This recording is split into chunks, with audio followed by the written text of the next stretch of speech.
Welcome everybody to the Hijack. This is Adam, and I'm joined by my good friend Logan. Hold on a minute. Hold on a minute, Adam. Hang on. They're handing me something here. Oh man. I'm sorry, dude. Actually, it says here, it's We Geek podcast. Oh. Yeah. Okay. Yeah. There's been a mistake. Awkward. Yeah, I'm sorry. Okay. Well, this is the We Geek podcast. And we're back.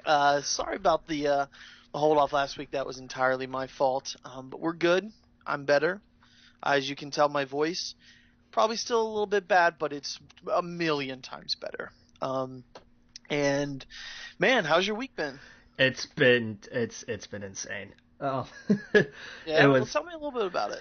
Well, because I had work for the first half of the week, and then I came down to Daytona for the race this weekend, and that was I had to drive down Friday, and I was there Saturday, Sunday, and not only did I have to drive back Monday, but I finally cleared out my storage shed, which you know, because you were there helping me move some of that stuff. Yeah, man. And I wasn't that bad. No, there wasn't a whole lot in there. But, yeah, the drive back was fun. Oh, yeah. Well, hopefully you had some podcasts or something to listen to. I did. I've talked about script notes on here a couple times. But they had a thing a while back. And I say a while back because they're up to like 270 something, I think, now. Mm-hmm. Where they were selling, because their feed only goes back the most recent 20 episodes. Mm-hmm. Which is cool, fine. It's a hosting thing. I get it. That's cool. Right. But it gives them a neat opportunity where, like, at 100 and 150 and 200 at 250, they've been selling a USB drive that's had every episode they've done on it up to that point. Oh, that's smart. And it's like $20, and it's a neat little thing. And they do have like a subscription service. They've got an app where you can access the entire catalog, and it's like $2 a month.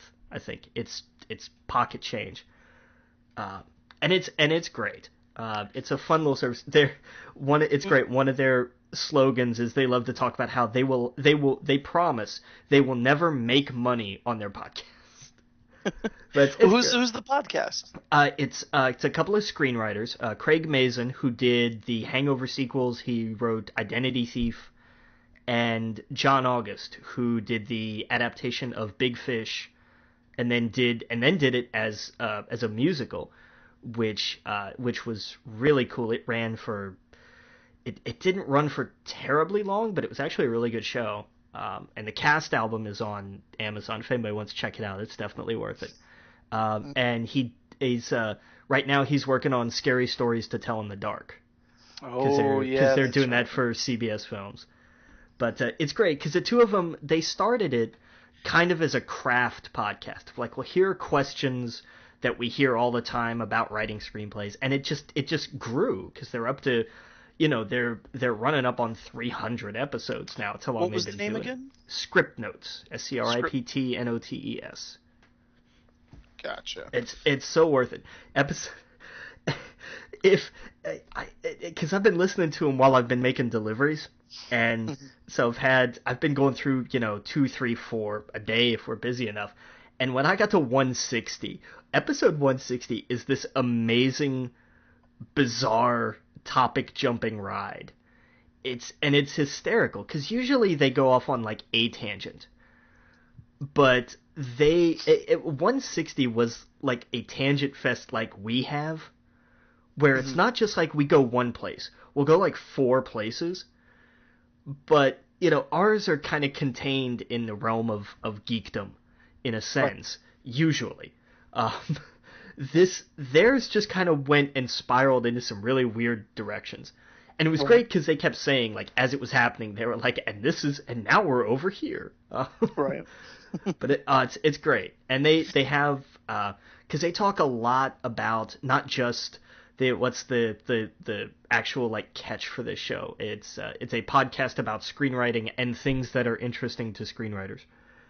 So they add in the occasional like not necessarily Hollywood topic, but they do a lot about the actual art of screenplays and how to write and how to do stories, and they do some behind the scenes stuff with Hollywood, and that's kind of neat. Where it's just like, oh yeah, and we heard about this and we talked about this, and well, I can tell you a little about this, and they break down a lot of the nuts and bolts, especially of like how the WGA deals work and everything and stuff like that. I can see some people just kind of their eyes would glaze over at. That stuff fascinates me.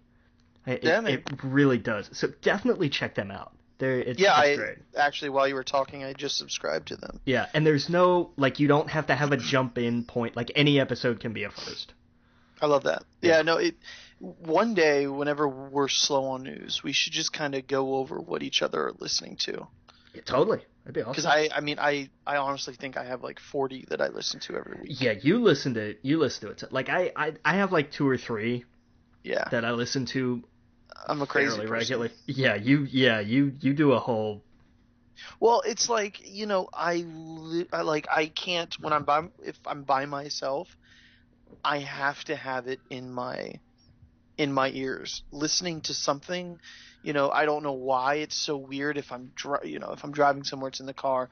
If I'm out shopping, again, if I'm with someone else, obviously I'm not going to, be like, hey, you know what, screw you, I'm going to listen.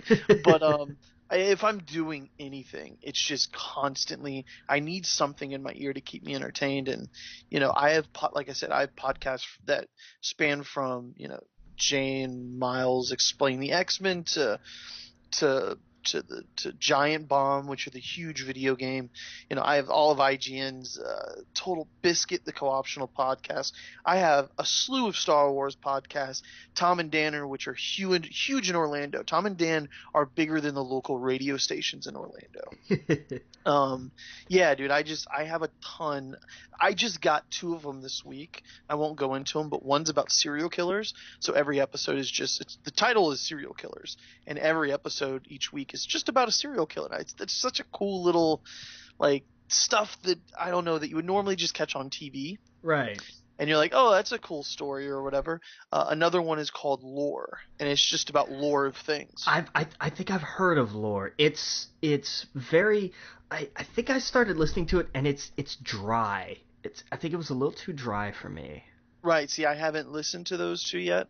I just saw it when I looked up podcasts, and I was like, oh, those are like the top whatever. I read the description. I was like, those could be interesting, because I run out of podcasts super fast. Those 2, and I downloaded Dan Carlin's Hardcore History, which does it will do 3 episodes back to back where they will go into one specific subject in history and just talk about it for hours. Talk is Jericho. I have a ton of wrestling podcasts. Going in Raw is probably my favorite out of them. There's just so many. I haven't even scratched the surface telling you what I listen to, but and the Nerdist and all of that, of course. But I even listen to a podcast where they do D&D, where they literally have a D&D adventure. Oh, throughout is it the podcast. which one is it?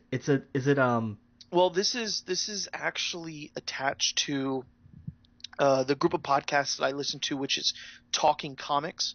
I got on them very early. Huge fans of them. I play PlayStation with them. Talk to them on Twitter all the time. They grew out, and they have a Talking Games. Right. They have a talking, everything.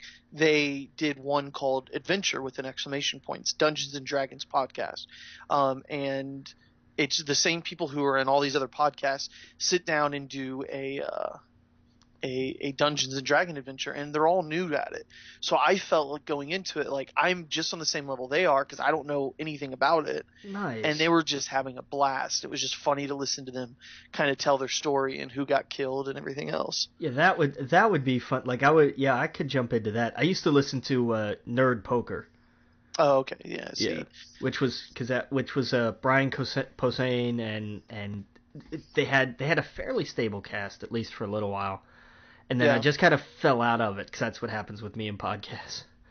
Yeah, man, the Talking Comics is the first podcast I ever listened to. I highly recommend that. Bobby, who runs the whole Talking podcast, empire up there in New York, they are so down to earth, super cool. Him and Justin and Steve and all of them. Like, I've been listening to them for years, and they just seem so genuine and down to earth. And they've got a guy on their show called, his name's Bob, and he's an older guy, and he knows more about comics than anyone I have ever listened to. And he's Nice. so passionate about it. And you can hear him, just, he is so giddy with joy when he talks about, talking about reading Fantastic Four for the first time. I think he read like Fantastic Four #4 for the first time as a kid, and like, it Wow. is so, yeah, it is so cool. And what's cool is they seem, this is going to be so weird to say, but they seem approachable. Like, when you talk to them on Twitter, they immediately respond back. And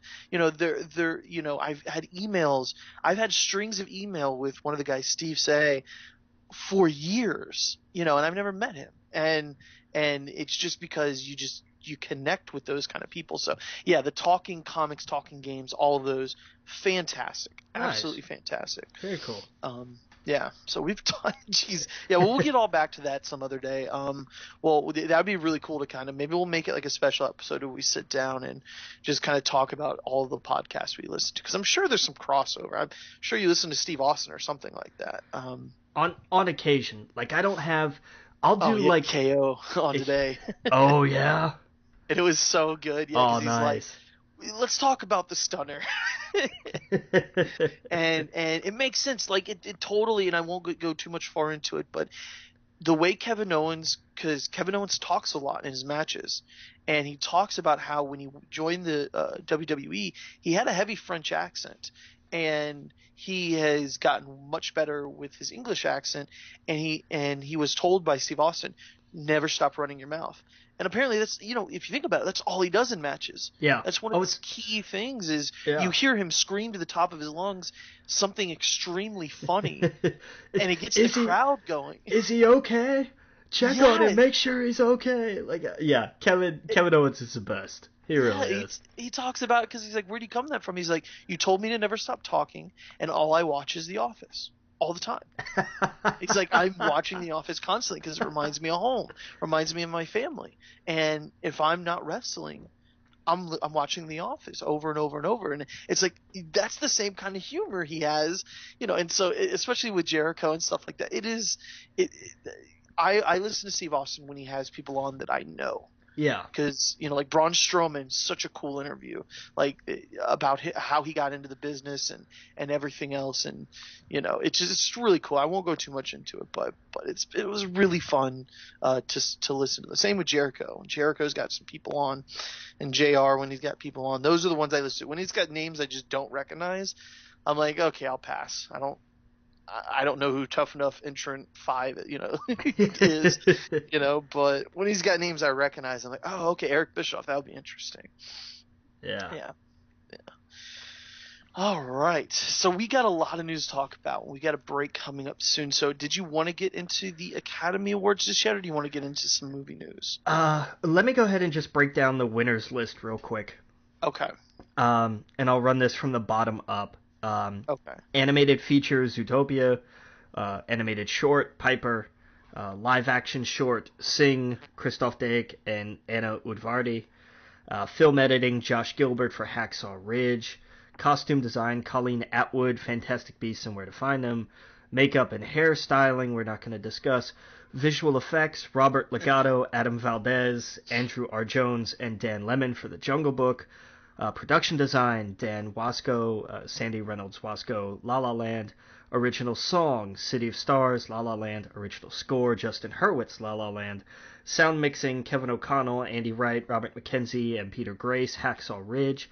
Sound editing, Sylvain Belmer, Arrival. Foreign language, The Salesman, Iran.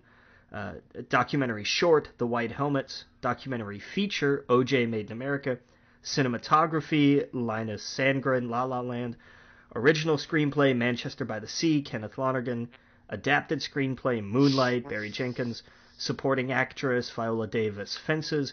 Supporting actor Mahershala Ali, Moonlight. Lead actress, Emma Stone, La La Land. Actor, Casey Affleck, Manchester by the Sea. Director Damien Chazelle, La La Land, and picture actually wound up being Moonlight. So there was that. Yeah, man, that was crazy, right? That was madness. We've heard the jokes, Vince McMahon behind the scenes, Right. like Directed how, by M. Night Shyamalan and all that. yeah, and we now know what happened. They were given the Best Actress envelope.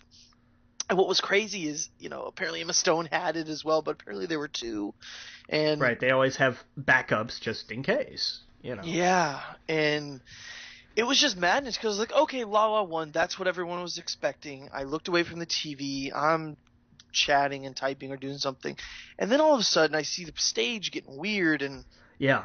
and they're like, no, and I thought at first they were just being nice or whatever, and they were like, no, honestly, I'm gonna give you my award because I thought you were the best film. Right. But he was like, no, we read the wrong thing. Or yeah, we read the wrong card, and he handed it out, and Yeah. oh man, I felt bad for everyone involved, but And like everybody's freaking out over like, oh, the dude handed him the wrong envelope. Like that's what it boils down to. There was right, no this was not malicious intent. There no, was no like nobody tried to steal anything because the first people out there were the producers for the show that right, because the Price Waterhouse accountants were kicking them in the ass like whoa, we remember we have this stuff committed to memory right. because Those are it's the only two people who knew. right. They're like it's another redundancy we have just to make sure this all goes according to plan, and right now it's Mhm. not going according to plan. And you know what? The whole night was going according to plan. It was such a pitch perfect. I thought Jimmy Kimmel killed it Yeah, and with all of his jokes yeah. with Matt Damon. Like, he come out as guest. And It's Ben Ben Affleck. Affleck and guest. It's really It was so good. Now I know we uh, gotta go to a break, and there's a lot to digest here. But when we get back, we'll talk more about it. Again, you're listening to We Geek Podcast on the N.FM, and we will see you guys all in a minute. Welcome back to We Geek Podcast on the N.FM. And before we went on break, we were talking about the Academy Awards and what happened at the end there. And, I thought they did the best job they could with what happened. They briefly explained what happened. It made sense. It's like, oh, okay, he read the wrong card because he was given the wrong card. So it wasn't like a senior moment or something. And they got up on stage. I thought they very, very respectfully was like, no, this is yours. This kind of sucks what happened. Here you go. And yeah, it was just bizarre. yeah. And it's something, I joked, it sucks what happened to the people involved, but it got the Oscars just in everyone's mouth for 24 hours. Sure. Twitter didn't look like a disaster for half a day. It was, oh, we can laugh at something again, and so Yeah. Warren, what did you do? right. I heard Jeremy Johns, he talked about like he was like, you think about how many Oscars have been giving out in the history of Oscars, how many per show per year, Right. just thousands, and there's one mistake, it's going to happen. It did happen in the biggest category of them all or whatever, but whatever, it's something that I'm sure they will joke about next year. Oh, And sure. yeah, and I hope they invite Jimmy Kimmel back because it was one of the first times in a very long time where I was entertained throughout it. And I was doing other things, but the jokes, he nailed them. Like especially the rivalry with him and Matt Damon, I thought was hilarious. Yeah. And I even liked the tourist skit. Oh yeah, I love that. Like had anybody else done that, it would have seemed so ham-fisted. Yeah, But I don't know the way that Kimmel handled it. I've got a lot like I was never a fan of Kimmel, but I never came down on him. I was just kind of like, whatever. right. But I've got a whole new respect for him after the Oscars. Oh For yeah, sure. he's funny, especially on his feet, and it was great. It was. I thought it was a good show. In the end, I felt like we just watched wrestling pay-per-view and like the surprise ending, and like Yeah. Brock busted Randy's head open, or like it had this weird surprise twist ending that everyone was talking about, and you can't script that. It's like a good football game where it's down to the last minute and something crazy happened, like when the Packers won that playoff game, or when the Patriots won the Super Bowl. That was a little bit longer, but you know what I'm saying. Right, you were just like, well, this isn't gonna happen. Right, and then it suddenly everything goes nuts. But it I think it did put as much as Moonlight, if it would have won the normal way, it would have gotten the spotlight. It got more people talking about Moonlight the next day than I think they would have if nothing like that would have happened. Does that make sense? I agree. Yeah, the drama, Yeah. for better or worse, the drama brought the attention. Right. You can take a silver lining with that, I think, because it yeah, it had my friends who don't care one lick about the Oscars going, "What's this Moonlight movie? What's it all about?" Because I heard what happened. Everyone thought La La Land was going to win, but this Moonlight movie, what's it about? And so, like, if that's what happens, awesome. And I think Moonlight just came out this week on Blu-ray, didn't it? Did it? Did it come out? Was it this week? I believe so. My buddy showed me like a digital code for it. Nice. Well, because I didn't know if it was digital first and Blu-ray, and then because they've been February staggering 28th. these. It came out the 28th. Cool. Well, go. Look, man, I'm telling check it out. Like it's a hell of a movie, and for an award show movie, because since Crash, because Crash ruined everything. Seriously, because it's awful, and it won Best Picture. I think since then, the Oscars have been about, what have been the best movies that nobody's heard about. Which, on the one hand is fine because they have been really great movies. Moonlight was a fantastic movie.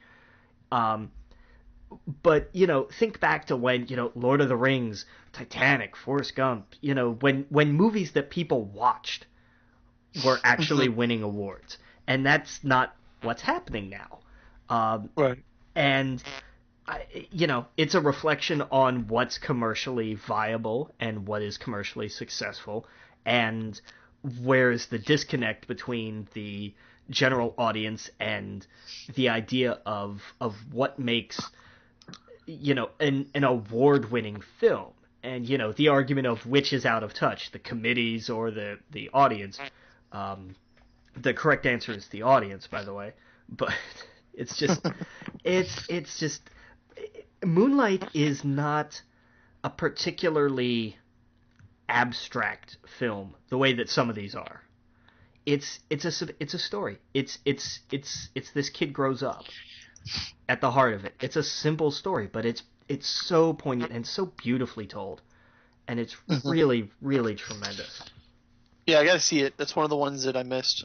Yeah, So. it's fantastic. Barry Jenkins did a hell of a thing with that. He really did. Yeah. Yep. So that'll be on the list of things I need to watch. Seen Arrival, saw Hacksaw Ridge, which I loved. Gotta see Moonlight. Gotta see La La Land. Have you seen all the Academy Award winning films? Have you seen Suicide Squad?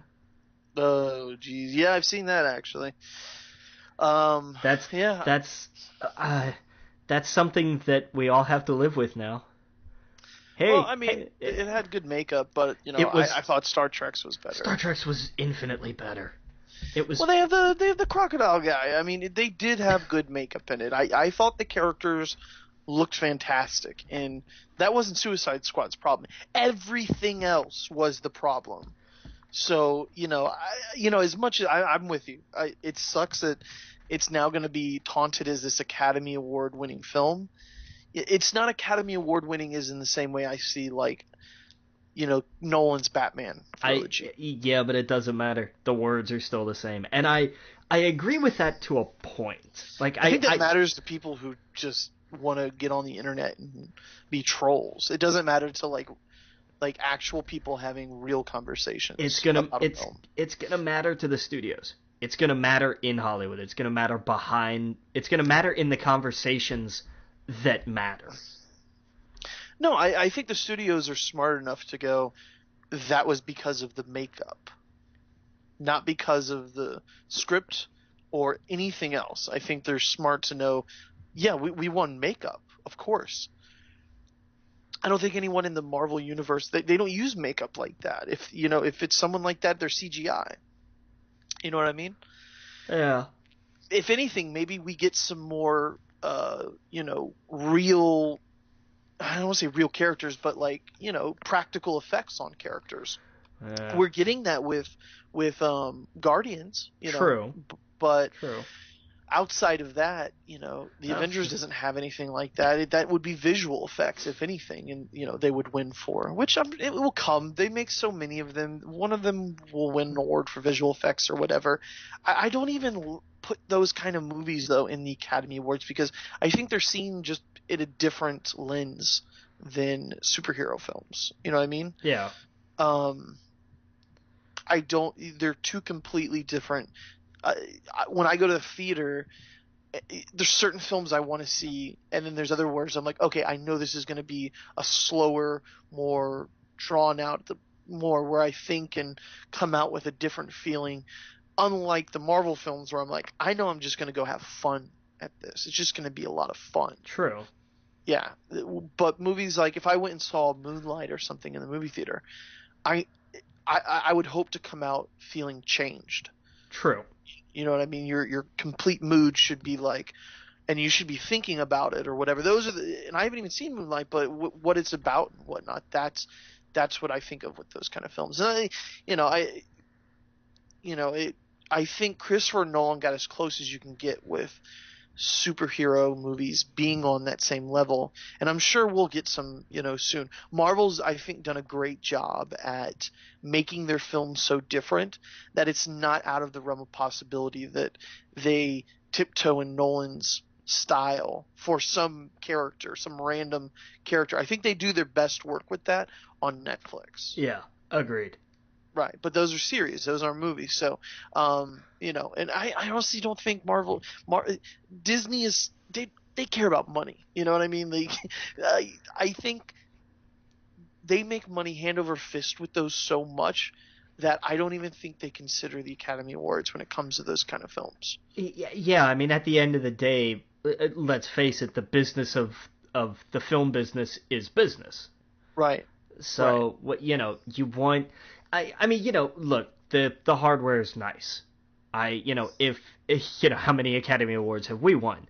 So Right. you know I think those awards are more for not for the studios, but for the people that are working in them. So like the winners for original score, original song, for documentary short actor, actress, visual effects. These names are now getting out there, so now they're going to get a ton more work. Every once in a while, you get someone come out of the blue and put on such a good performance that now you're going to start seeing them in everything. True. That's where these award shows, I think, not the point, but I think that's what's so good about them is that you're going to see a supporting actress or actor or something that you might have not seen a few other things, and bam, now they're putting the spotlight on them. The studio, I mean, there's not an award for a studio, you know what I mean? And I think that's on purpose. Well, I mean, best film goes to the production team. I mean, that's about as Okay, that's so about that's as the one. right. I mean, that's as close as you're gonna get. Right. But even then, excuse me, like producers have to shop these things around. A good producer, and there are so few of them anymore, does so much more than people think they do. And I don't mean executive producers. Executive producer is more often than not a totally bullshit title. I got a question. Shoot. And this is going to sound completely ignorant, but I've been wanting to ask you. Ever since I've been hearing it for years. The sound mixing, the sound editing. Give to me the most simple way to explain what goes behind that. Like, why would a Rival win for editing? Why would Hacksaw Ridge do for mixing? Mixing is the blending of elements together. Editing is the creation of different elements. Okay. That's why they're two different things, and I think I've got that definition right. Okay. I should. I hope so. Otherwise, they're going to come take my diploma from me. But there's a difference between making unique sounds and ones that fit, and making sounds that reflect what you're going for and making them work within the film.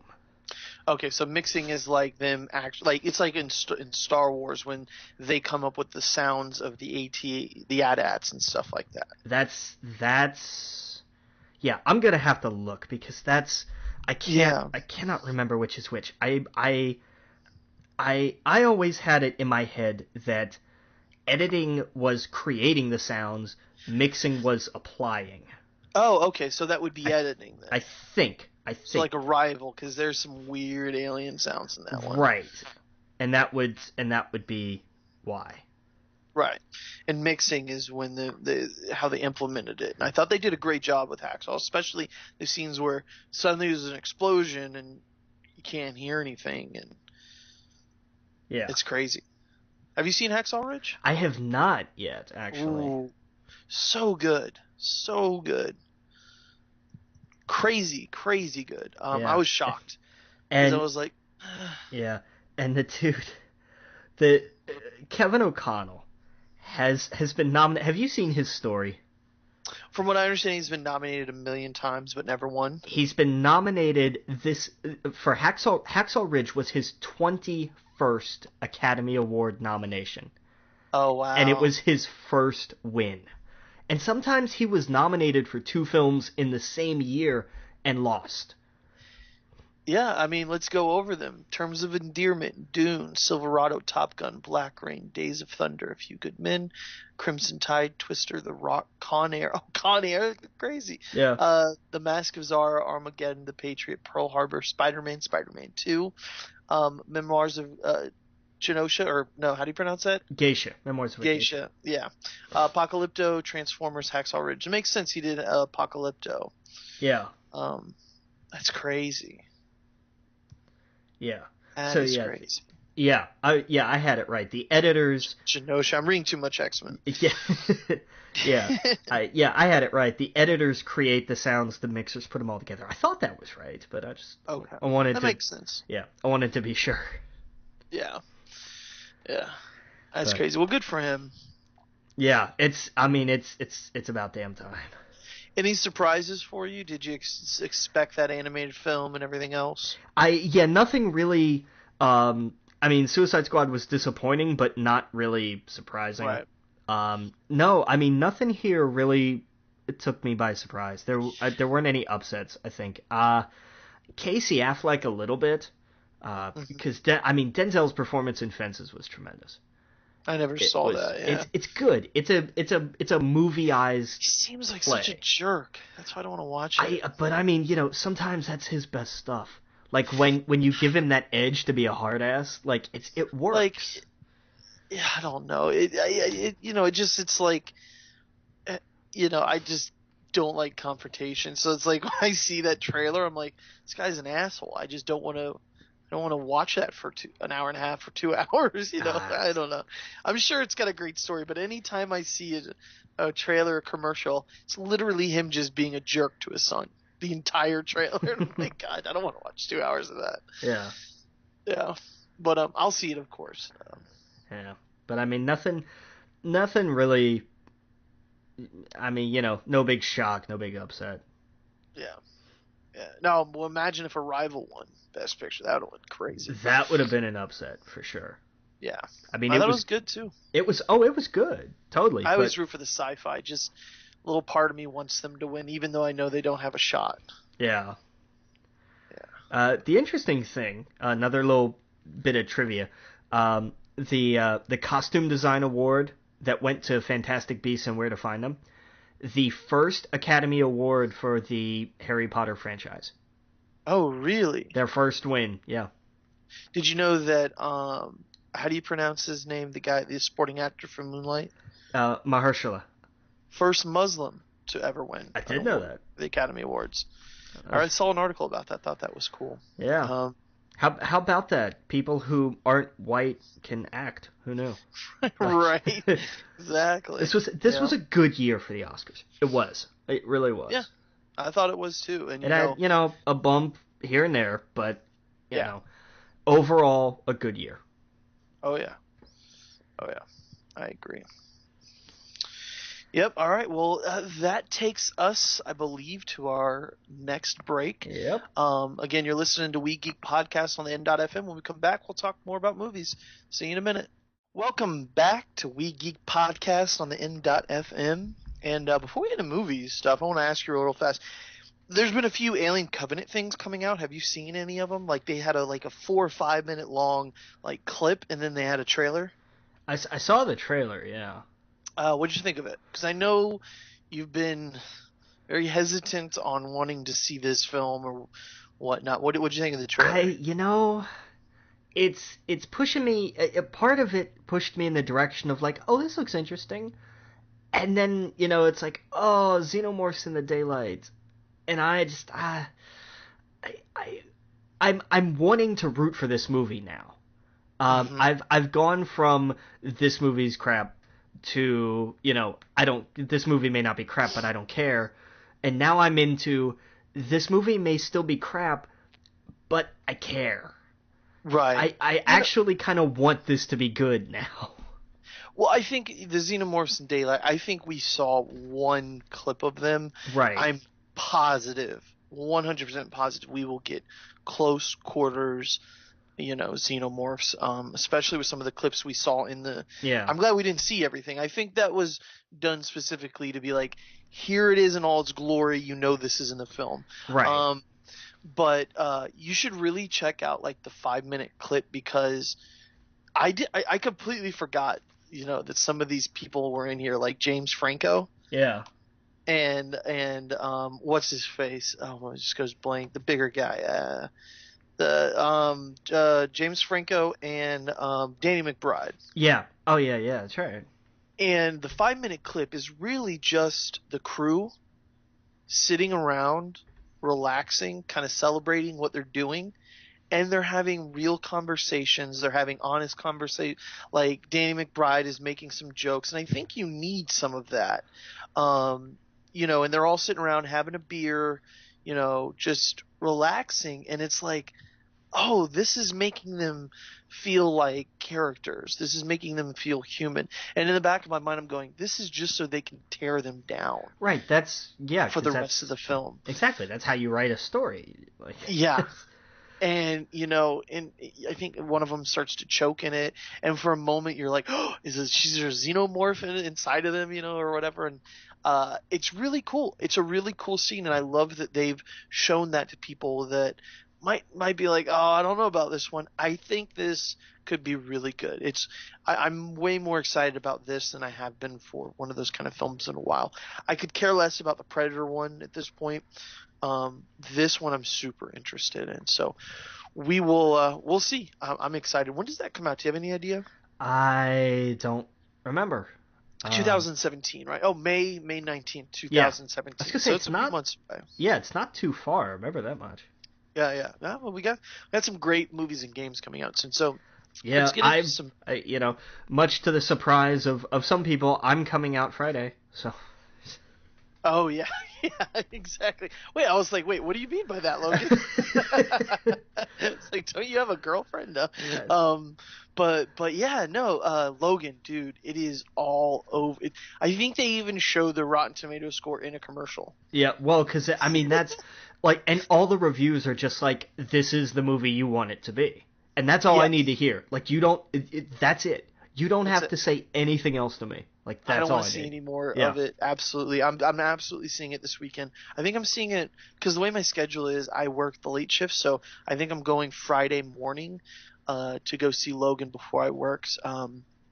It all depends. If I get that switch and it's all I think about, then probably not. But I really want to see Logan, so I'll either see it Friday morning or I'll hold off until Sunday. Yeah. Maybe I'll hold off until Sunday, but yeah, dude, I can't wait to see that movie. It is going to be so good. But let's get into some of the news. I saw with some Batman news. Matt Reeves breaks down and settles with Matt Reeves. Will he direct, or is that what I'm reading here? Yeah, he will actually, because like last week they were like, oh nope, talks broke down, and then like a handful of days ago they were like, so Matt Reeves is gonna direct. It was like, I got whiplash from that news. Like, Wow. yeah, he's gonna direct and produce, and I'm just like, okay, sure, just whatever, that's fine. Yeah. Uh, Now take the next one. 'Cause this was the big news. I love this news because this came out of the blue. This came Right. so far out of nowhere. Like I didn't see this coming. Chris McKay, who directed the Lego Batman movie, and I had to reread this to make sure this wasn't them doing a Lego version of this movie, like is Right. a sequel or a spinoff. No, doing a live action Nightwing film for DC. Now, see, I've never really been a Nightwing fan, but I know Ah, he has such a huge fan base. yes. Oh, it's awesome. It's Yeah. it's the idea of he's kind of the only DC character who's been allowed to grow up That's true. in main continuity. You know, Constantine got older, but you know that wasn't main DC. That didn't count. I think him and maybe Barry, and that's it. Yeah, that's pretty much been it. Yeah. And But, interestingly, more so Nightwing than yeah, anybody. because I Yeah. mean, he started off as a kid. He was the boy wonder, and then he grew up and became his own You know thing what? and had his own arc, and then became Batman after the events of all that was fantastic. Because that wasn't a mess. And I mean, that was it. You got to see he has had an actual arc Right. that has stuck, and especially when they decided to strip that away from him, and with what happened in Forever Evil, and in after Rebirth and everything, I think he's Nightwing again. I think now. I don't. Yes, Yeah. he's Nightwing again. And I meant Wally West, of course. I did not mean Barry. Holy crap. Right. I was like, wait, hang on. Yeah. Yeah. No, I mean, I've never been really into. I know he's got a huge following. Yeah. You know, so that's cool. I'm totally down to see Nightwing. Yeah. And they, there was a guy who did a short Nightwing, like a live action short that he did that I saw on like Attack of the Show on IGN a while ago, and it made it seem really cool. I think it'd be interesting. I think it's going to tell the part of that Batman story that we never really got with Jason Todd. I hope we find out more about that and the Bat family and all that other stuff yeah. with it. Yeah. I want these movies to do good. I want them to be good. And yet they keep disappointing. Yeah. I don't know. Would you have rather had a Nightwing or a Batgirl or a Batwoman? I would have give me a Batwoman movie. Yeah. Because Batgirl is Batgirl. Batwoman is really interesting. And I don't think she's been explored near enough. Her backstory, her upbringing. And think about that, not just, that would have freaked people out just because, we're fine with a Wonder Woman movie and we're fine with a Captain Marvel movie because we're okay now with like, all right, we need a female superhero movie. We gotta have these. That's what I was thinking. Yeah, but imagine if DC just drops, oh hey, by the way, how about a gay female member of the Batman continuity is getting her own film? Like that would be a bold choice. And I would be all for it because Katie Kane, because I'm pretty sure that's her name, has kind of an interesting story. I admit I know very little, but what I do know is like, oh, this is a character with story, which is not always something you find in comics. It's either boilerplate or it's almost non-existent. Mm-hmm. But hers is it eschews the stereotypes and it's complex. It's what you want it to be. It's what every kind of character's story should be, really, which is a dumb thing to say, but it has to be said. Mm-hmm. But that would have been fascinating. Of like Emma Stone or someone to play her, it'd be great. Nah, I don't know. I don't know. I think I don't know. Whenever I think of Batwoman or Batgirl, I don't know why I think of Emma Stone. It's the red hair, the eyes. I don't know. Yeah. But yeah, I don't know. It would be interesting. Who's not to say they might put Batwoman or Batgirl in Nightwing. I'm sure we'll have to do with the Bat family. Yeah. So that'd be interesting.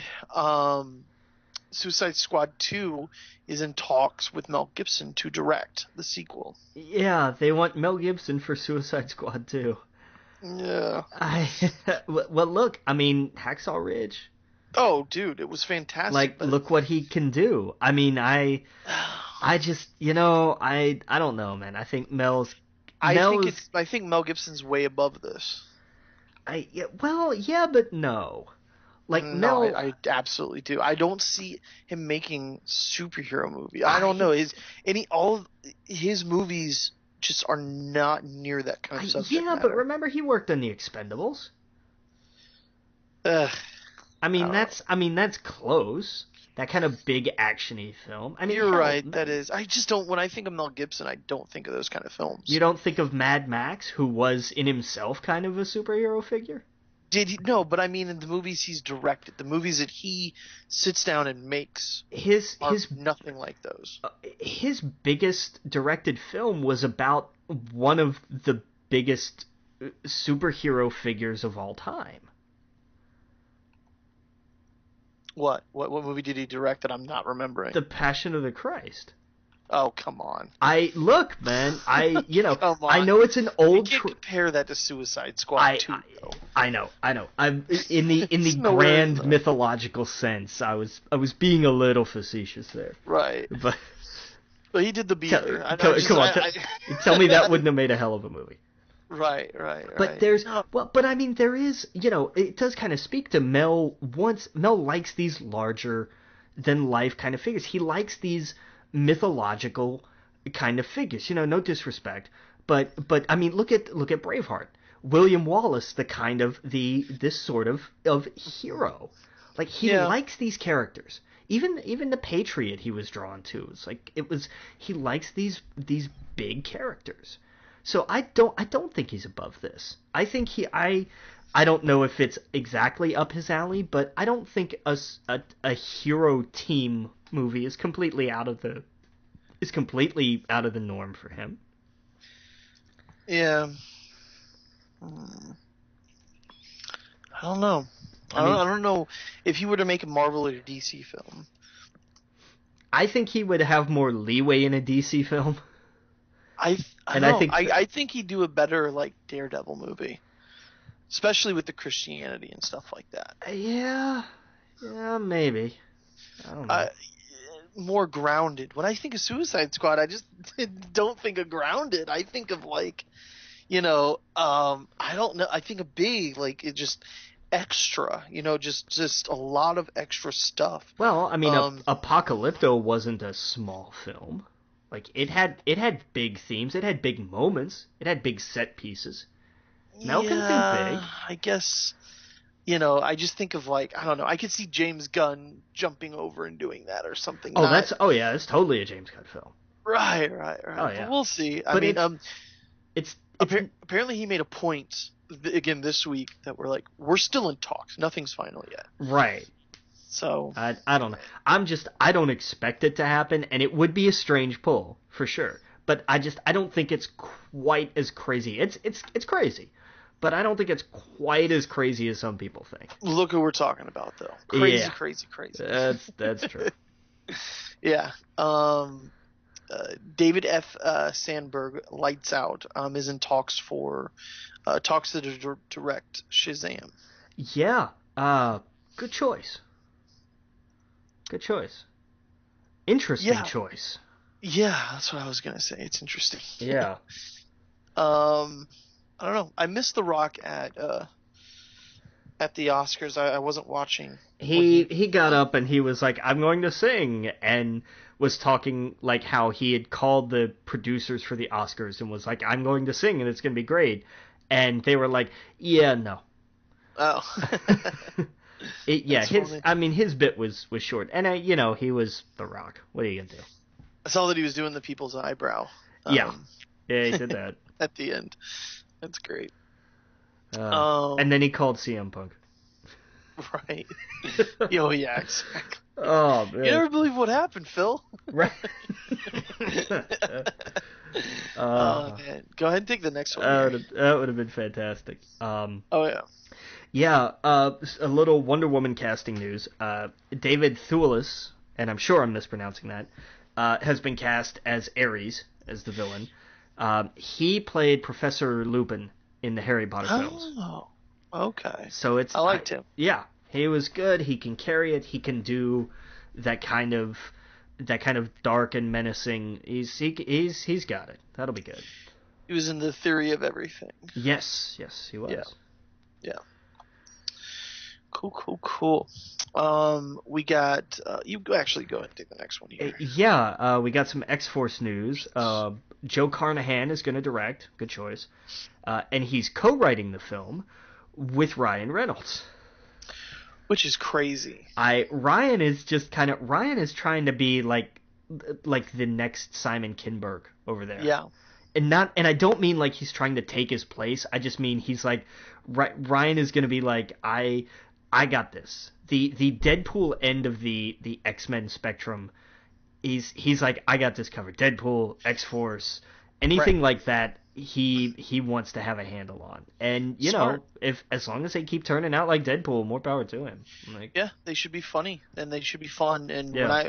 when I think about going and seeing X-Force, I should be thinking the same thing of Daredevil, a little bit of Daredevil, a little bit of Guardians, a little bit of X-Men all rolled up in one. Yeah. Because the X-Force is supposed to be deadly, but at the same time they got someone like Deadpool on their team.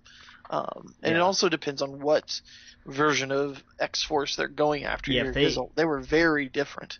Yeah, if they do the not Cable in the X-Force, but the X-Force before that, I mean with Phantom X and all those, like that was dark.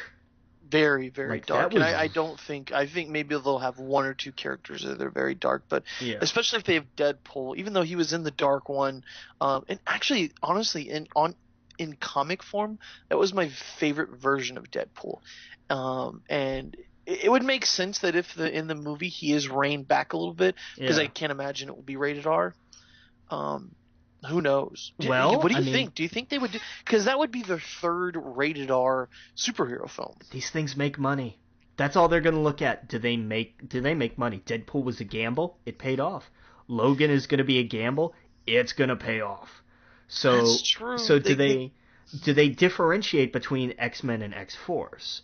Is the big question. How do they draw that line? And I think making one, hey, take your kids to see this one. Don't take your kids to see this one. That's where I think the messaging might get a little muddled. Like, how do you which ones do you take your kids to for the X-Men films? It's like you can take them just to the X-Men, but you can't take them to any of the other ones. And look, which I'm fine with, but yeah, it's I could see that being a big question for them. Yeah, that's how do we go about this? Yeah, it's definitely something Fox is going to have to look at for sure. Yeah. Oh, yeah. Well, hey, we are coming up to another break. When we get back, we'll have still a lot more movie news to talk about. Again, you're listening to We Geek Podcast on the N.FM. We'll talk to you guys in a minute. Welcome back to We Geek Podcast on the N.FM. And we are still knee-deep in movie news. Where were we, actually?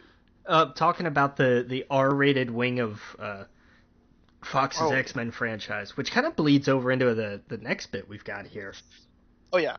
Kerry Washington reportedly eyed to play Domino in the sequel. Cool. And Rob Liefeld wants Russell Crowe lead for Cable. Yeah, that's interesting. I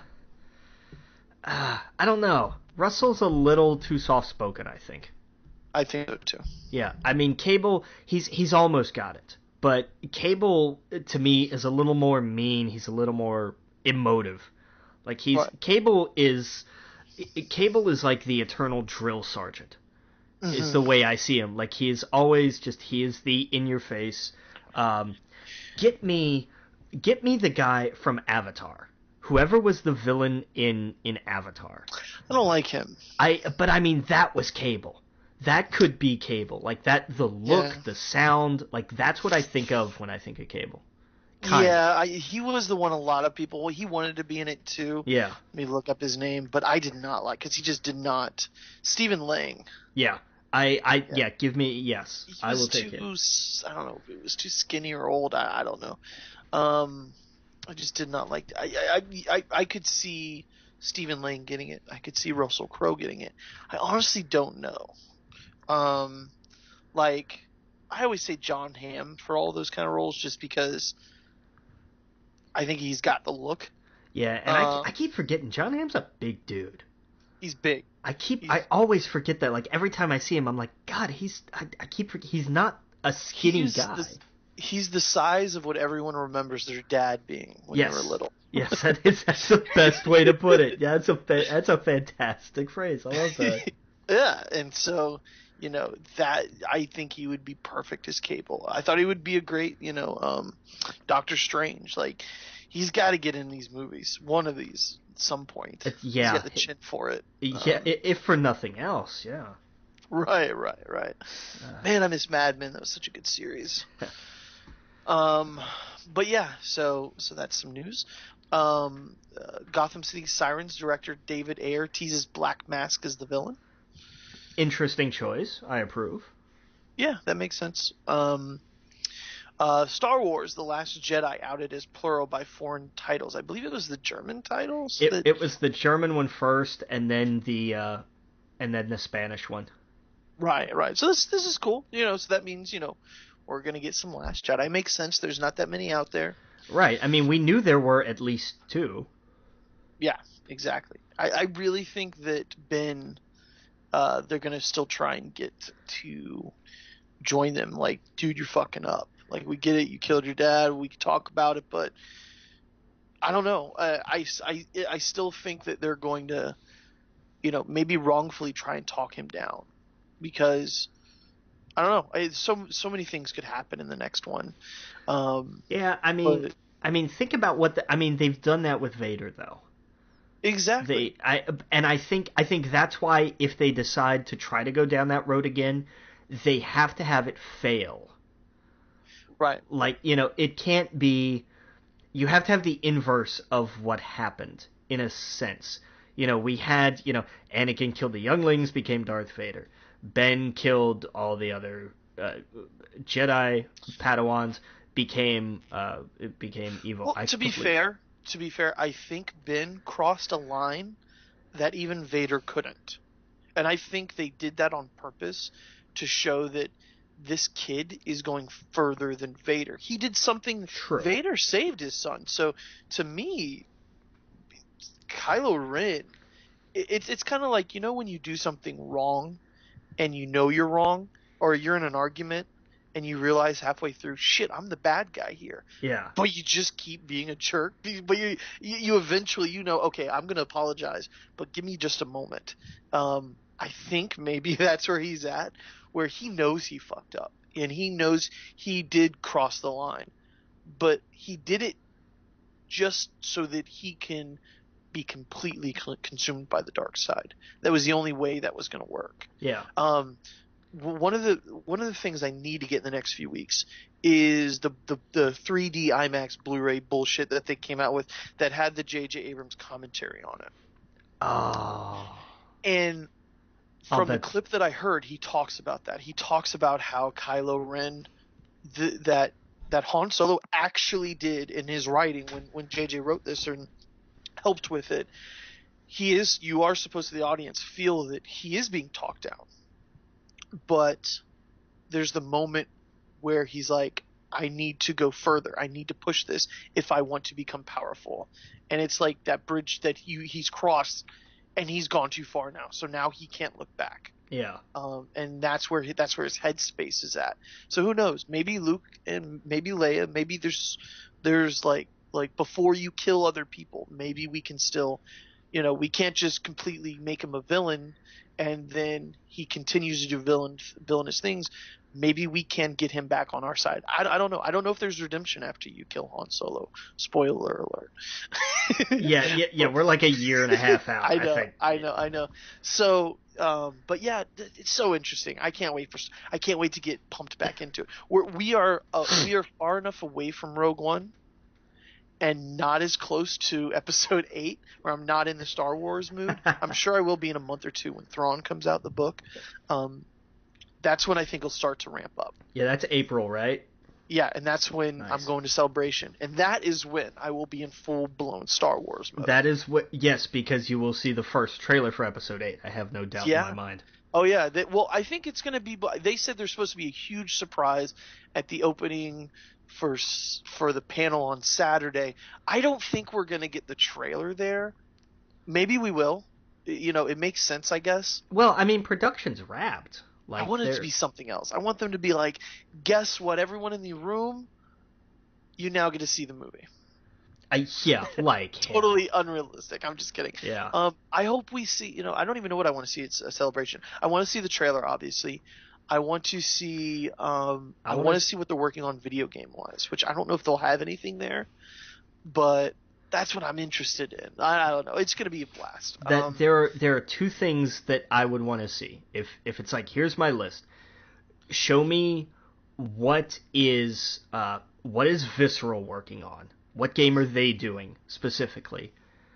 And hey, by the way, we're doing a live action series on Netflix, and it debuts in 2 months. Took the words out of my mouth. Right, yep, just that's totally. What I was going to say. Yeah, just totally out of the blue. Have a thing of here's, and I don't care when it's. I want it Old Republic. Give me that as a TV show. Mm-hmm. Give me Old Republic set Netflix series, and then show the trailer. It's 2 minutes, whatever, and then release date. September something. Right. Just absolutely freak everybody out. I don't even care if it's about a moist farmer on Tatooine with no force powers that just lives on Tatooine and he just lives there and he's a fucking detective or something. I don't care what it is. Right. I want some live action TV show. Or hey, Obi-Wan has a lot of unaccounted for time. Oh, dude, imagine if they were like, by the way, we're doing a Hugh McGregor TV show on Netflix and it's going to be about Obi-Wan Kenobi's journeys. Yeah. You know how everybody wants an Obi-Wan Kenobi spin-off movie? Cue the applause. Well, we're not going to be able to do that. Boo. Because we have this deal with Netflix. And that room will go ballistic. Right. That room will absolutely explode. Just make it the Journals of Ben Kenobi. Yes. Just call it that. Yeah. Totally. Oh, dude. And let that be itself. Absolutely. You kidding? Yeah, and they've had a few comics, especially in the Star Wars comic. They've had, they'll do 2 or 3 issues where that's where I stole it from. It's called the Journals of Ben Kenobi, and they have ones about Yoda and stuff like that. Just do stuff like that where, he tries his best to hold the Force back, and he doesn't show the lightsaber. That's how you do a TV show like that. Honestly, that's how you do a live action Netflix show for a budget. Is you put it on Tatooine, you do some you do some practical effects. And you hold back the lightsaber and stuff until those special moments to use it, just like what they do with Daredevil. Exactly. They hold the uniform until the end. Right. The things that cost the most money are also the things that thematically help if you don't show them all the time. Absolutely. Oh yeah, and I would just love a cool story set on, and you can have in that time frame you can have Boba Fett. You can have so many cool characters. I would. Let me see that. Let me see. Call the show something like Star Wars Anthologies, and every season is a different character. Oh, first season my heartstrings. Yeah, first season Obi-Wan has to be. Second season Ahsoka. Oh yeah. And then go from there. Pick anybody. I don't care. Give me characters I know. Give me characters that somebody like you would know that I don't. Give me completely made up characters. Give me somebody who is an ancillary character. Give me the guy who has the death sentence on 12 systems. I'll take it. Absolutely. Give me a villain. I'll take a season of things from Jabba the Hutt's perspective. Mm-hmm. I'll take it. That would be great. Yeah. Did you ever read the Lando comic? I think just the first issue, but I know it was only a 5-6 issue run. It wasn't a long run. That's what's great about them. You know what? I think next week I'm gonna run down to a comic shop, and I'm gonna, if they don't have it, I'm gonna order. I want I want the Lando comic. I want the Chewbacca comic. The Lando comic is one of the best ones they had, and it tells a really cool story about Lobo. Nice. Yeah, it made Lobo one of the most interesting characters I've read in the Star Wars comics. And you find out, everything about his character, why he has that thing on his head and everything else, and it is it is gut wrenching. And it's one of the best comics there Yeah. are. See, there you go. For There are all these stories that we don't have. Yep. Oh And yeah. that, And the Chewbacca one talks about what he does, why, and the Chewbacca one. This is kind of a spoiler, but it explains about his medal yeah. and why he didn't. Wookiees, that is against their what do you call it? That's against their pride to accept stuff for courage. Yeah. Because they are courageous constantly, so they don't need an award for that. Like, I loved that stuff. It's canon now. It is official. That is officially what happened, and why. I love that kind of stuff. So, Yeah. like you said, an anthology series based on random characters and do each season like that, it would put Netflix, their stock would go so high. I'm telling you, I'm tempted to go buy Netflix stock before Celebration, just in case. Because it's the only thing that we have nothing of. Yeah. In terms of their distribution. We've got games, we've got movies. They're toying with a live action series, but they keep talking to ABC. But I'm with you. First of all, I think it's a bad call. Yeah. But second of all, we don't know anything about Netflix in terms of Star Wars, and I mean that's madness. Yeah, it really is. They have this property. This should have been on the docket, just day one, just like what they did with. I don't know. They did wait a little bit with the Daredevil, so who knows? I mean, it has to be rolling around in the back of their head like, this is a property we got to make a live series for. Oh, I'm sure. Yeah. I got tickets for Saturday and Sunday. I don't have it for Thursday or Friday, which is maybe I'll figure out a way to get off work or whatever. But nice. With that and WrestleMania and everything kind of all together, it's I can't take off that much time. Yeah, God, you got a stacked week that week. Yeah. Right. Is it the same week? I didn't even think about that. Well, when is Celebration? It's here. Let me. It is April 13th and 6th through 16th. That's is that it? Is that WrestleMania? Is it? April 2nd is WrestleMania. So you got a week so before. It's a big month, basically. Yeah. So it's and I just dropped on the Switch, and it's it's going to be a packed month. WrestleMania tickets are not cheap. Celebration's not that bad. No, Celebration tickets are okay. Yeah, it's for a convention, and if you're a Star Wars fan, it's in Orlando. I have to go. There's just no way out of that. Yeah, it's law. It's just that's it. Right. There's no. Now, if I'll get into some of the panels that I want to get into, I don't know. I honestly don't know. Because they will be more than the problem is I'll be going probably with people who are not as into it as I am, but I want to go to the panels. Yeah. So I might have to sacrifice not being in a panel because I've got it. It might be one of those things where I meet my buddy there after the panel. True. Where I'm like, hey, I'm going to be in the panel until 10. I'll meet you in the front, sort of thing, unless you want to wake up at 4 a.m. and stand in line, or 3 a.m. or whatever it's going to be. Yeah. Yeah, because I don't want to ruin anyone else's fun, but I want to be there. I want to be in the room when whoever comes out and is like, here's all the news that's crazy. Yeah. But we'll see. All right, let's get back into some news here. We got some Lion King news. Donald Glover cast as Simba, and James Earl Jones to return as Mufasa in the live-action remake. So this is awesome news. Yeah, that's fantastic news. And I have to believe the idea was well, do we get do we get James Earl Jones back or do we recast him? And Hmm. the thought, and I'm sure the process was, look, James Earl Jones is iconic, so Yeah. let's ask him. And if he says no, then we'll figure something else out. And I'm Right. sure they went to James and he turned to them and he said, "Duh." Yeah. Yeah. No, it makes sense. And Yeah. Mufasa's voice was more iconic, I think, than Simba's. Yeah, totally. So yeah. And Donald Glover, God, I've loved him ever since Community. Yeah, it's a good Um, choice. It's a good choice. yeah. Oh yeah. Man, he's living the dream right now. No kidding.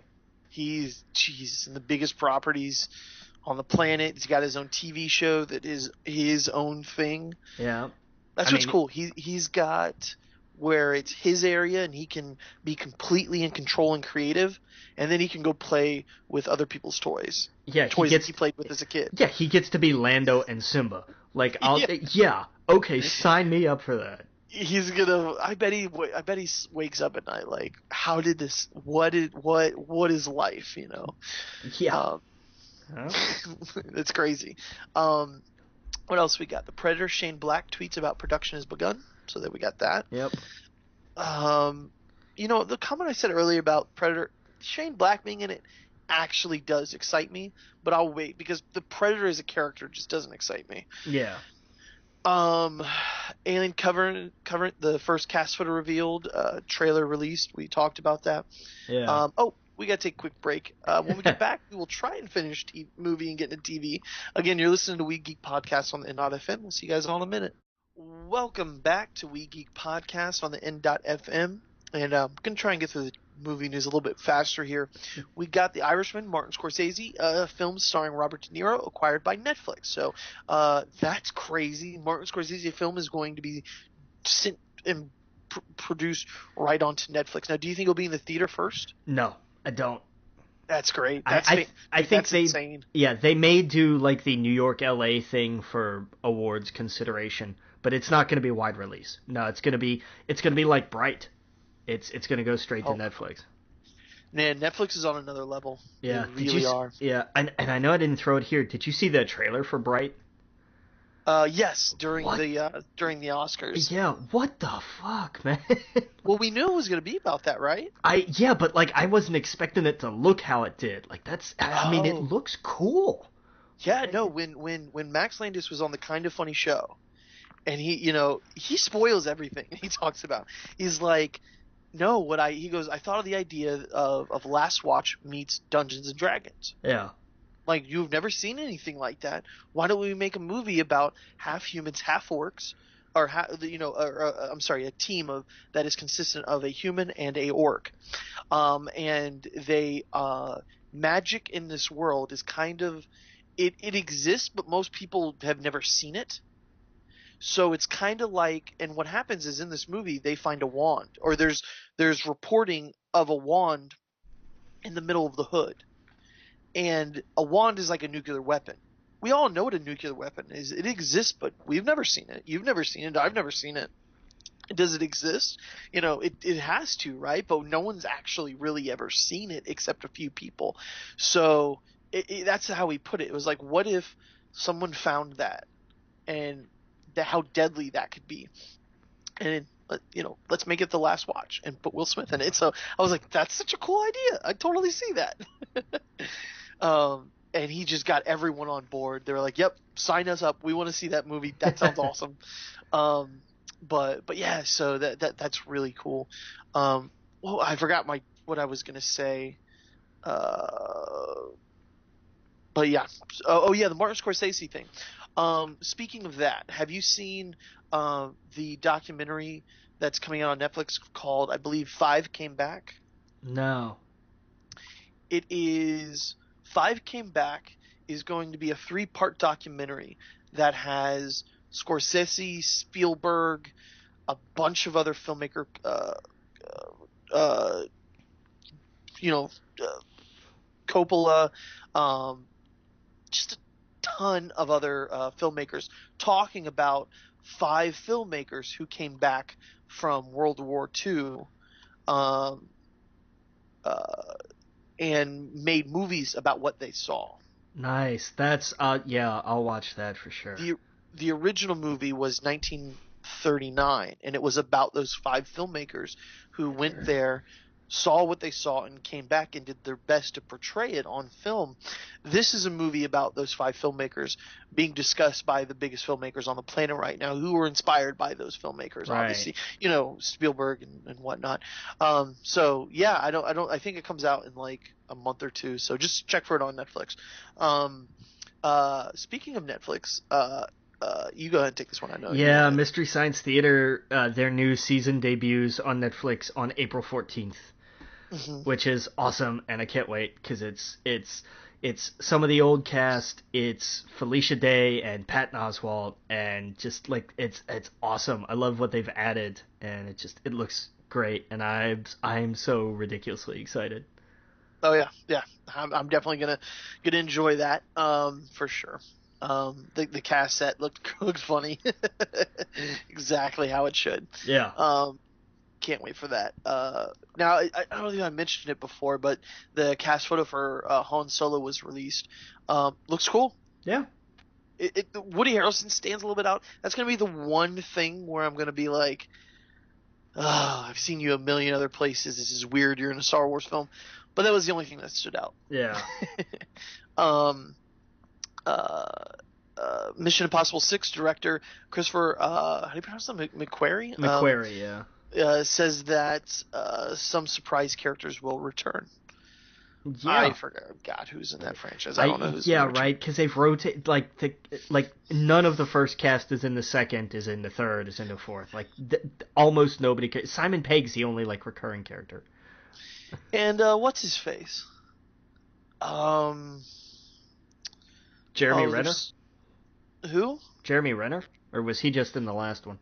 He was in the last one. How many have there been? 5. So who am I thinking of then? I can't think of his name off the top of my head. I don't know. Yeah. I don't know. I'll have to come back to that. What was it? What was the last one? Ghost Protocol? Yes. Or was it? No, there was Rogue Nation. Rogue Nation, that was the last. Yeah, Ghost Protocol was 4. That's right. Yeah. Ving Rhames? How many? Yes. Ving Rhames was recurring. That's right. Yeah, but that's it though. Like him and Simon Pegg. Yeah. And I'm sure we'll have Jeremy Renner in the new one. I don't know who would be a surprise. Like John Voight would be a surprise. Yeah, well, that's true. Yeah. Well, we'll see. Hellboy 3, Del Toro confirms film is totally, completely all dead. Yeah, bummer. Boom, boom, boom. The Purge, 4th and final film, confirmed for July 2018. Can those just stop already? I like the election year. Oh, I think that one should have. Second one. Yeah, I think that one should have been the last one though. Like because it's kind of done, really. Weren't they making this a TV show?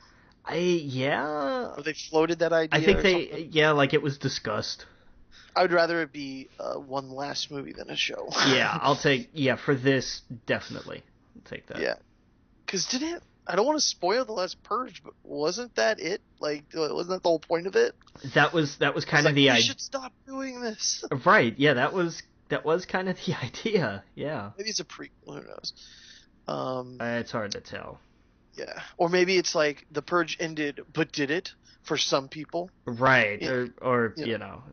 Yeah. I don't know, maybe by July 2018 it'll be a documentary, who knows?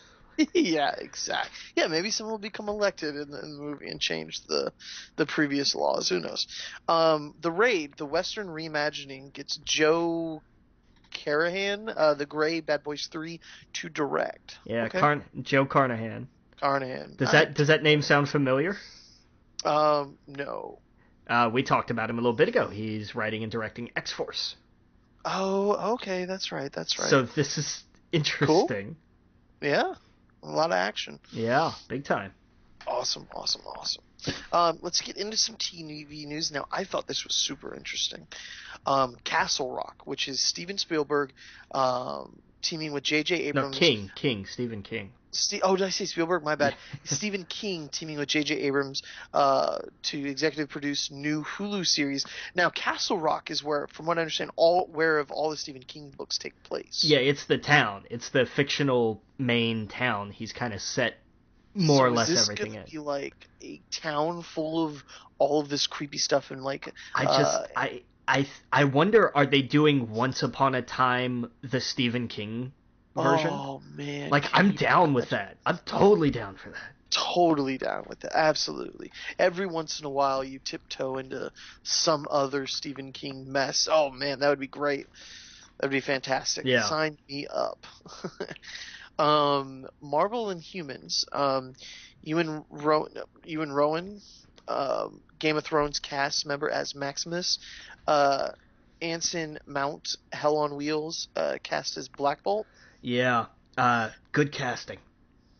Good casting. Anson Mount I'm not familiar with as much, but he's got the look down. I could definitely see the strong silent type. And Ewan Rayon is just a magnificent choice. Yeah. What is he? Maximus? Yeah, he's the creepy, conniving younger brother. Oh, that makes sense. Yes, it absolutely does. That's why I'm saying, I'm like, this is perfect. This is just absolutely perfect casting. That's awesome. Yeah. No, that's great. X-Men United Untitled Fox show cast Jamie Chung as Blink, Stephen Moyer as Reed, described as an attorney and parent of mutant. Yeah, so we've got 2 of the cast so far. Yeah, we got Blink. Who would be Reed? That was just the name they gave his character. Okay. Because remember, the Runaways is this whole group of like, our parents didn't love us because we were mutants, and so ta-da, we're the Runaways. Evidently, Stephen Moyer is going to be one of those parents. Oh, okay. Now this isn't going to be Runaway, this show, correct? Oh no, yeah, this isn't the Runaways. No. Oh well, then hell, I don't know. I think somewhere it said like he's a parent of one of the characters. Okay. So I don't think he's a. See, that's why I got those wires crossed. Yeah. Okay, that makes sense. Okay, but that's cool. So Blink's a really cool character. Yeah, it's a good pull. I like that. It's a good choice. Yeah. Oh yeah. Black Lightning, Cress Williams, Heart of Dixie, cast as Jefferson Pierce. I think this is a great choice. I never saw Heart of Dixie. Cress Williams, I mean that was what he was biggest in. Played the mayor, real laid back, real southern, but presence. He had, like, I could see, because you remember the story that they're shooting for here is like is kind of a redemption story, it seems like. And I definitely think he can pull that, no problem. Cool. Yeah, I'm down. Yep. Yeah, I'm totally down. We'll definitely. CW's killing it. American Gods Stars series gets April 30th premiere date. Yeah. So it's in 2 months. Yep. Which is awesome. Can't wait. Oh yeah. Star Trek Discovery, on the other hand, show delayed again. Until late summer or early fall. So maybe it'll never come out. And they'll realize we should stop and just give it to Netflix to have. Oh, right. Yeah. Show. I love how it's just late summer or early fall. I'm just wondering what year.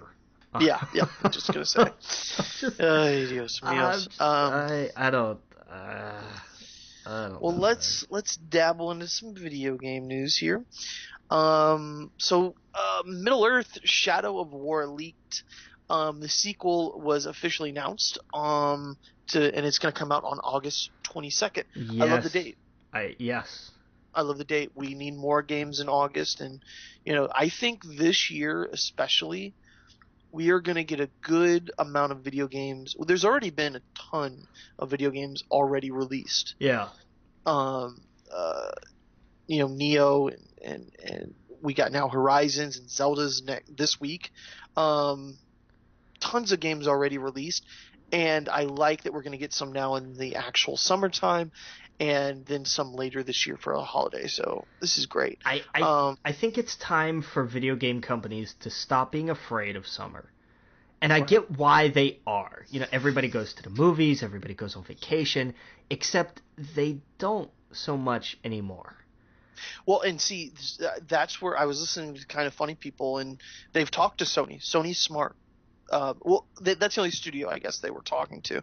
Um, they know that players are not necessarily children, and they don't need to release them all at Christmas, uh, for the holiday season to make them as gifts. Right. That They're most not. people who play video games now are our age, and they're bored in the summer. Yeah. They're these. I understand. First of all, you're doing this for kids because hey, Christmas, blah blah blah. But also, these things used to be just toys. Well, the way from what I understand, it's smart that they're doing a lot of the third party stuff towards Christmas. Of course, you got your Gears of War. I'm sorry, your Call of Duty. You're gonna have those kind of games at the end of the year, Right. guaranteed. Yeah. Some of those are just established. Give me They're Battlefront at the end of every year or whatever. That's fine. I understand. right. Those will all be end of the years, and those are perfect for those people, and we'll play them too. But dude, Horizons and Zelda and Neo and all these other games at this time of year, it's insane. Yeah. Um, but did you see the controversy behind the Middle Earth thing? What was the controversy? Well, there's always a controversy, of Well, course. yeah. Okay, let me ask. What is it now? I didn't even okay, so I saw the trailer and I didn't know there was a controversy until I saw a bunch of articles about it. Apparently, people are upset that there is a black guy in the trailer as one of the people fighting for Middle Earth, and there hasn't been really any, I guess, in the movie, so that threw people off. Oh my Um, God! You've got to be fucking kidding me. no, Really? I Are we? swear to God. Oh, that's right. Because I keep forgetting that Gamergate was a thing, and Yeah. because it didn't affect me, and Well, so that's the I way just they put it. and Is that's that oh God. that social justice warriors are destroying the Tolkien Oh, and but apparently I read I read the article, and let me tell you what they were saying. Not the people being upset, but apparently in the Tolkien universe, people that are darker skinned are actually their own race in this universe, like elves and whatever. Um, and for the life of them, the people seeing this trailer couldn't understand why they would be there. But at the same time, you have dwarfs and elves and everyone else. Like, how could you not understand why other races would be joined together to take on and evil? It just doesn't make any sense to me. and Um, let's even throwing that aside, even if I, fine. For the sake of not caring quite so much to argue that point, I will put that aside. Okay, fine. They're their right. own race. They live somewhere else. That's fine. Do these people not like do the concept of have they have they don't know. forgotten Aragon and Eowyn? Like we have seen different Right. species fall in love. Like is Right. it is crossbreeding that foreign to people? Like they couldn't like there's just a logic there. I hate people sometimes. Well, I I hate that they blame it on lore breaking oh and, my God. and not It's, and not and not what's really going on behind the scenes. You can't win with some people. no, you're never gonna win with these Yeah, just and jackasses. Oh yeah, my God. but yeah. So anyway, so Middle Earth: Shadow of War looks good. Yes, and I hope you get to play as everybody but a white guy. Right, exactly. Oh, I don't know. I think you do though. I don't know. The trailer spoils the first game, by the way. Totally spoils the ending. well, it is a sequel, so You know what I mean? They like show the end. Like it's Yeah. not like any surprise how the last one ended on how this one starts. right. But yeah. Well, when we get back, we will talk more about video games and wrestling, and yeah, we'll be back. Again, you're listening to We Geek Podcast on the N.FM. We'll see you guys all in a minute. Welcome back to We Geek Podcast on the N.FM, and we are going to finish up some video game news.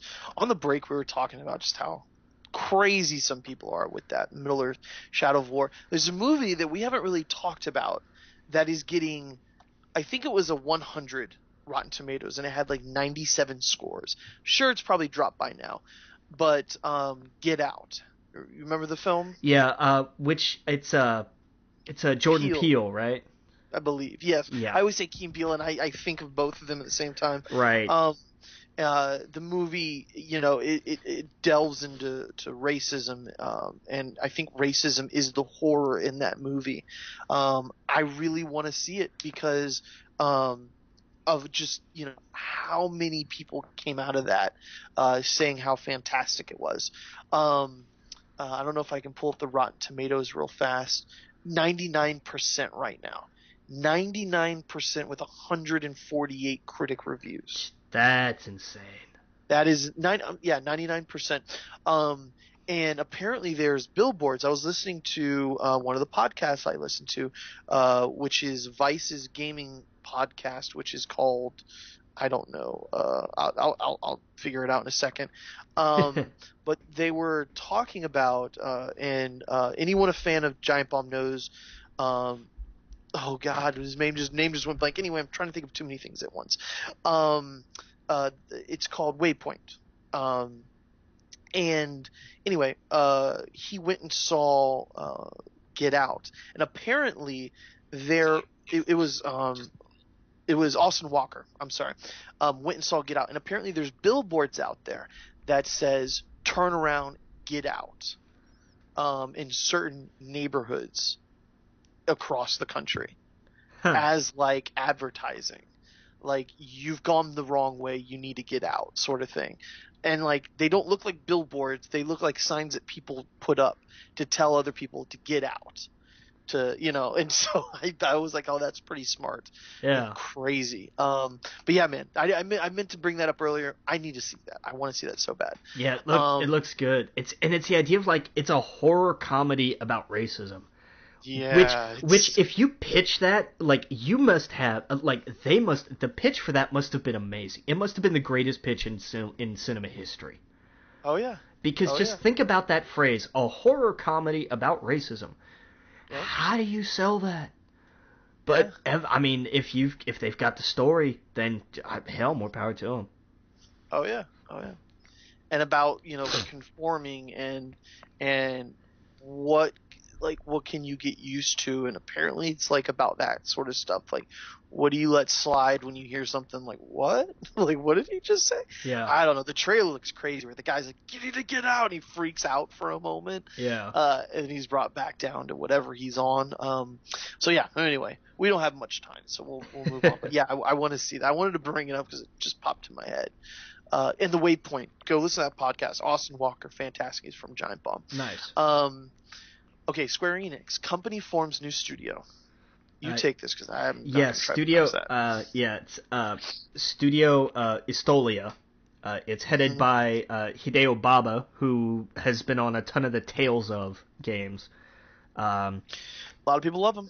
Yeah, they're working on a new IP whose name I do not have in front of me.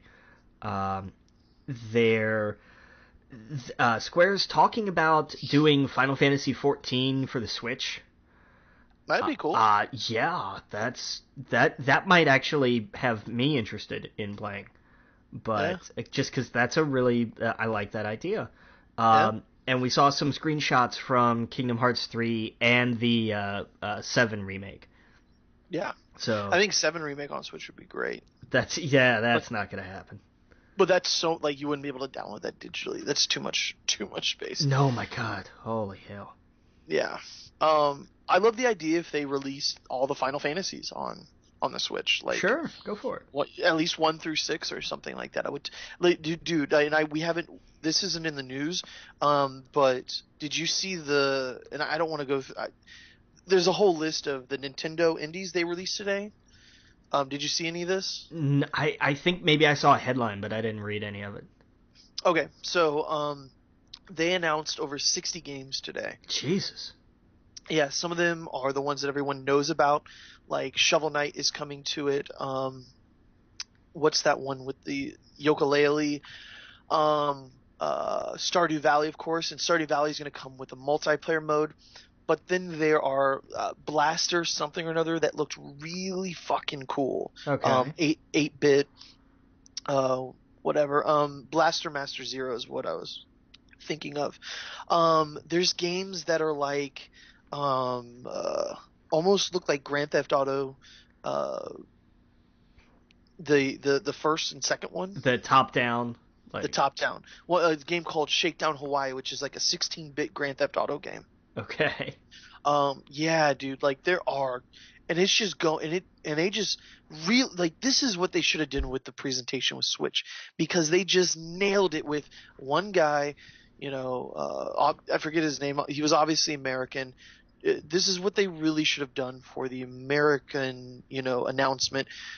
Japanese, do your thing, but really with the American audience, they should have done something like this where it's a direct, where it's, hey, here's what we're doing. We're just going to show you a bunch of indie games.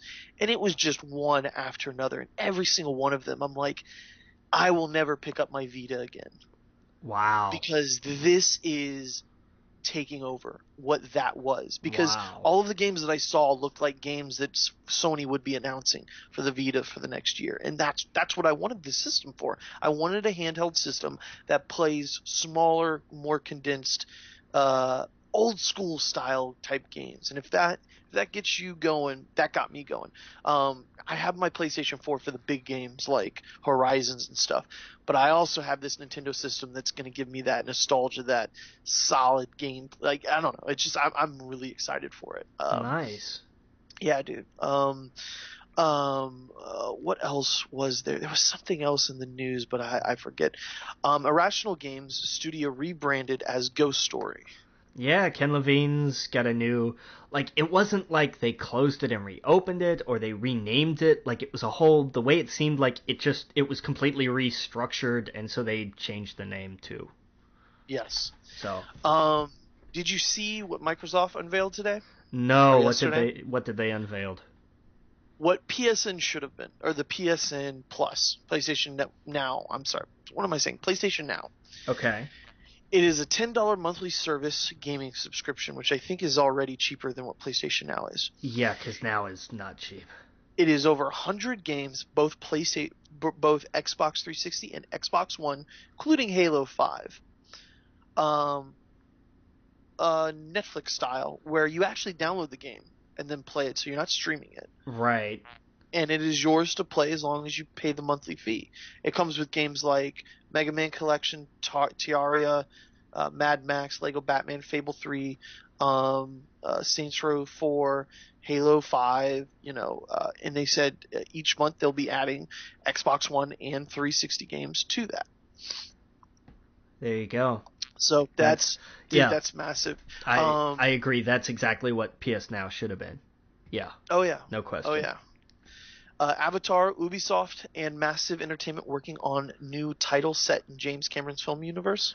Yeah, because the Okay. last one did so well. I don't remember the last one. Exactly. Yeah.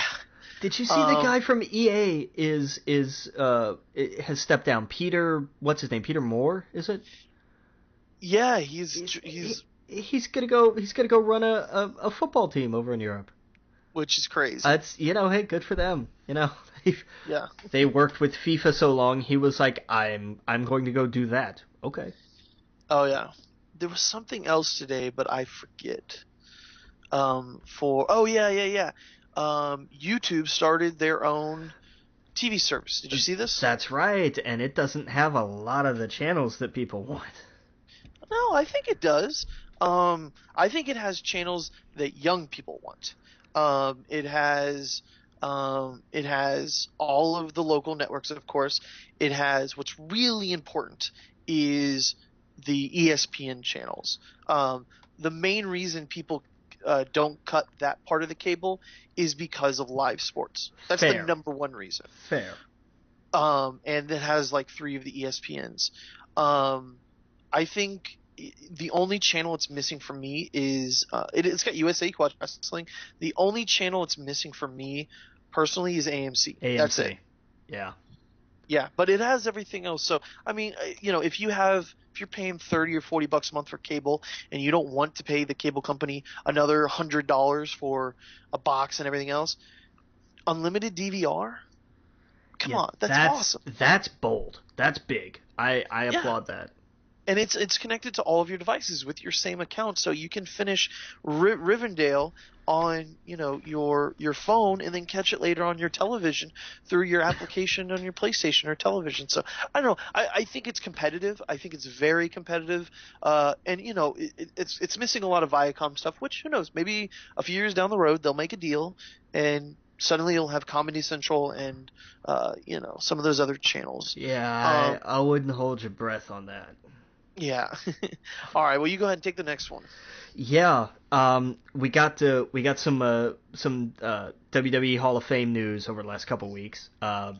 We had DDP last week, who was rumored and now he's confirmed, and Beth Phoenix announced this week. How old am I? Like, if I'm looking at the Hall of Fame, I'm not looking at like the last 10 years. I'm looking at, the last 15, 20, 40, 50 years. Right. Like, I don't know about this one. And I mean, in time, yes, but right now, no. Yeah, I don't think I was watching wrestling when she was popular. No, you weren't. You missed this, which I mean was fine. And what sucks is they should have done, and I don't think they will. I don't think we'll see China this year. It should have been China. But here's the thing: Beth Phoenix was kind of hailed as the next China, and that's why I don't think like this was a switch on their part. I just think this was a bad choice. But it just happens to smack of like this is just it's just got that extra level of like ugh to it. Yeah. I mean, she does deserve it for sure, but not this year. Right. And that kind of sucks. But that blows. Yep. We got Star Wars novel Inferno Squad to pick immediately following Rogue One. Will follow Elite Imperial Squad. Yeah, it's gonna be a different point of view for these books. Yeah, that'd be interesting. That's what I want to see. I want to see, the aftermath of that. Look, that's what a lot of Lost Stars was, and I loved that for it. Yeah, that was. We got a different point of view. Like, there's probably gonna be like, what just happened? All of my friends just died in that. What why did I can't wait to see that point of view. Yeah. Go ahead and take the next one here. Yeah, I wanted to throw this in there because it was Grammy Award weekend a couple weeks ago, and that's when Full Sail does their big Hall of Fame week, and they bring in alumni mainly, but they grab anybody that'll come and show up to do a panel, and they do panels on everything from like mobile app development to sound mixing to post production, like anything that ties into any of their degree programs, which is everything in the entertainment business, basically. And it's awesome, and they're all up on YouTube. Just go to YouTube and look for Full Sail University, and it's all under their Hall of Fame Week 8. And each panel is like 2 hours, I think, anywhere from like an hour to 2 hours. Okay. And they are definitely worth checking out. Even the ones that you may not be interested in, still give them a look. Some of the ones on branding are always really cool, which I know is a weird kind of sentence, but they're great, and they have archived on their panels from the past years. So there are TV directors, there are game developers. I mean, there are people from every corner of the entertainment industry, entertainment business. Like it's not just the creative side either. And they're really just fascinating because it's kind of they all kind of run the same. It's like here's a brief introduction, and now the moderator has some questions, and then they'll take a few questions from the audience, and then that's usually it. Unless there's a set, like, this person is here to talk about their experience on this project. Oh wow. But they're great. I love them. I loved being at some of them. They were awesome. Yeah, I gotta check that out. Yeah. I've never seen any of them before, so. Damn. Well, Yeah. nice. Just on Full Sail's YouTube channel? Yeah. Okay, I'll check that out. Yeah, definitely worth a look. Word. Well, okay, before we get into WWE, have you played anything, seen anything? No, not yet. I picked up Horizon Zero Dawn, and as soon as I'm done editing this, I'm gonna jump in a little bit before I hit the hay. So Cool. Yeah, we'll talk about all that next week, and Zelda. I'll talk to you guys about the Switch. nice. So yeah, WWE, dude. This week, SmackDown. It was night and day how much better it was than Raw. Nice. Like, yeah, Raw insane. was eh. I was not crazy about it. The whole thing between Cena and The Miz. You know, we've all kind of heard they're gonna have a tag team match with their girlfriend and wives and whatnot for Mania. And it sounded like the worst match. No one wanted to see that. They somehow made me interested in it. Nice. They fucking did. It was so good. The back and forth between The Miz and John Cena, even with Maurice and Nikki. Are they allowed to say bitch on TV? Because she goes, I forgot what she said. She's like, I'm gonna break you, bitch. Yeah, she's like, I'm gonna break you, bitch. And they didn't beep it or anything on live television. And I was just like, whoa. I was like, what? Yeah, they've been loosening that. Like, that's been. Yeah. It's weird. That's been like the one word. I think you hear her say to John Cena afterwards, like, because he just suddenly says, I know, when she goes to him. So anyway, we're kind of out of time. We got Fast Break or whatever it's called. Fast Lane on Fast Sunday, Lane we'll talk about next week. To the road to WrestleMania. But again, make sure you go to our Facebook, We Geek Podcast, review us on iTunes, like us on Twitter and everything else. Twitter is at the Logan Witt, at Adam Estep, and at We Geek Podcast. Make sure you listen to us every Wednesday, 9 p.m. on the N.FM, and we will see you guys next week. Captain.